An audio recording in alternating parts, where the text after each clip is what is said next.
Bonjour et bienvenue, voici notre tour d'horizon économique, géopolitique, sanitaire et boursier. Nous sommes le jeudi 9 avril et pour comprendre comment tourne la planète finance, c'est sur la bourse au quotidien et nulle part ailleurs. Et l'épisode du jour s'intitulera « Tout est une question de baril », en l'occurrence un baril de poudre. Alors, l'OPEP va-t-il réussir à se mettre d'accord sur une réduction de production ? Probablement, mais l'ampleur de l'effort à accomplir semble inaccessible. En effet, nous sommes à 25,5 voire 26 millions de barils d'excédent tous les jours, sachant que l'OPEP représente environ une capacité de production de 30 millions de barils. La Russie qui s'associe à l'OPEP représente 12 millions et demi, à peu près à parité avec les États-Unis. Autrement dit, si on compte l'OPEP plus la Russie, on arrive à 42 millions de barils et il faudrait réduire la production mondiale de 26. Autrement dit, il faudrait que l'OPEP réduise de 60% sa production. Sachant que les États-Unis, eux, ne veulent pas s'associer à cet effort. On voit d'ailleurs mal comment Donald Trump pourrait justifier d'avoir cédé aux pressions de Vladimir Poutine et de Mohammed bin Salman. Bon, de toute façon, les États-Unis vont être obligés de refermer le robinet puisqu'il n'y a plus de capacité de stockage ou quasiment plus. Les cuves sont pleines, il y a encore quelques réserves souterraines dans lesquelles on peut peut-être encore glisser quelques dizaines de millions de barils, mais ça n'ira pas au-delà. Au Proche-Orient, les cuves sont quasiment pleines, les tankers sont également pleins. Ils sont également à l'arrêt au large des côtes chinoises parce que là aussi, on ne sait plus trop quoi faire du pétrole. Donc, peut-être que les annonces vont réussir à stopper la baisse du baril, mais je vois guère comment ça pourrait relancer le cours du pétrole à la hausse.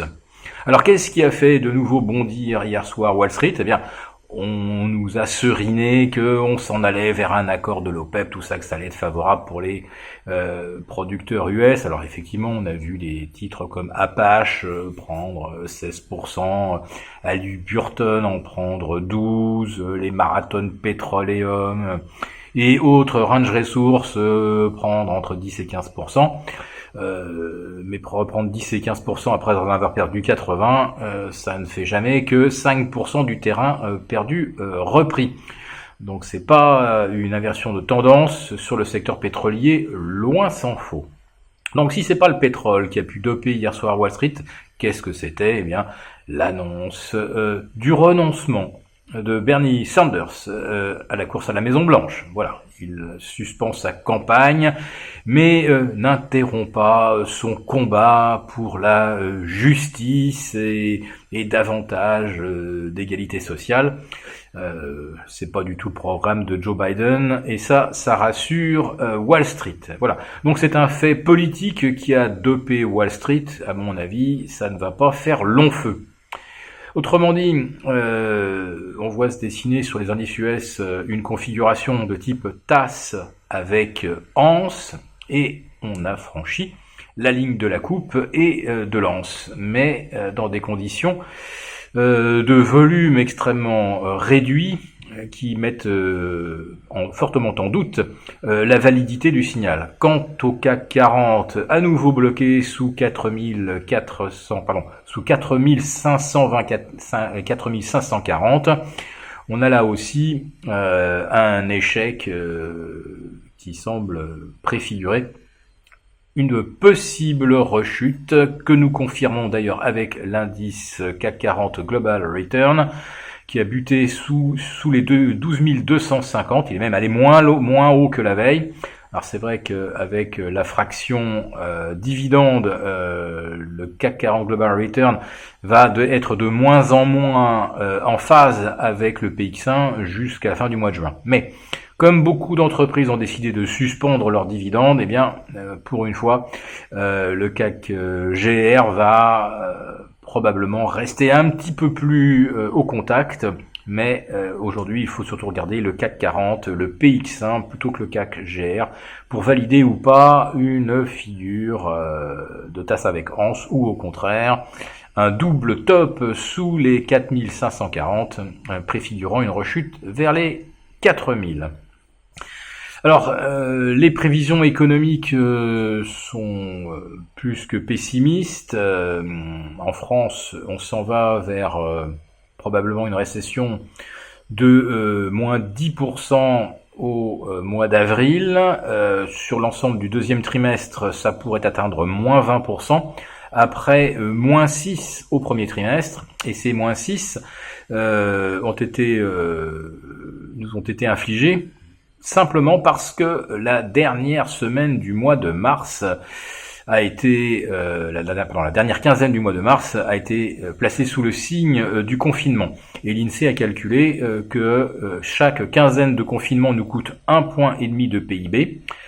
Et donc un mois nous coûte 3 points de PIB, 2 mois nous en coûterait 6, etc., etc. Autrement dit, on n'est pas loin d'envisager déjà une contraction de moins 6 à moins 10%, la fourchette est large, sur l'ensemble de l'année 2020. Pour le deuxième trimestre, la correction pourrait dépasser les 15%. Et nous avons déjà plus de 550 000 entreprises françaises qui ont actionné les mécanismes de mise au chômage partiel et les demandes d'indemnisation de 1 500 €, ce qui est une véritable aumône insignifiante en regard de ce qui se pratique en Allemagne, où c'est plutôt de l'ordre de 5 000 €. Voilà. Donc la France est toujours complètement en retard sur les mesures prises en Allemagne.